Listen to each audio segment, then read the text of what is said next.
The UN says at least 200 mass graves have been discovered in areas of Iraq once controlled by IS militants. It's thought the sites could contain as many as 12,000 bodies. The UN says the deaths occurred in a systematic and widespread campaign of violence which may amount to war crimes, crimes against humanity and genocide. Well, earlier I spoke to Hadya Alawi from BBC Arabic, who started by telling me just about the scale of these discoveries. Up to 12,000 bodies is a very big number. In the past, there have been mass graves that have been found across Iraq and Syria, but nothing with that large number of bodies inside it.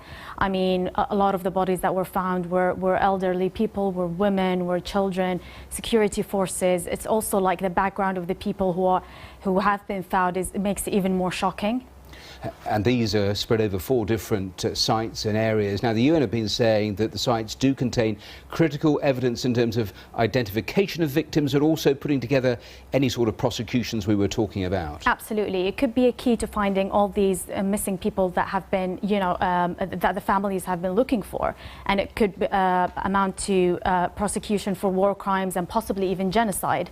What needs to be put into context here as well is the government response to this. So the government response needs to be up to the scale of the gravity of what has been found, and there needs to be a centralized system where people can actually report the missing people, because right now they have to go to 5 different places to report it, making it even more difficult for people to actually who've lost their loved ones in this.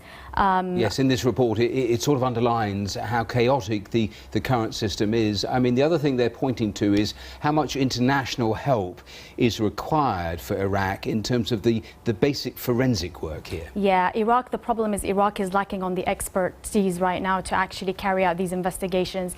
It's lacking on the resources. In the past, it's been accused of being very bureaucratic when it came to finding those mass graves and identifying them. It does not have the capability or the capacity to actually exhume a lot of the bodies. So there needs to be an international response to this, as well as a local response from the Iraqi government. Hadya Alawi.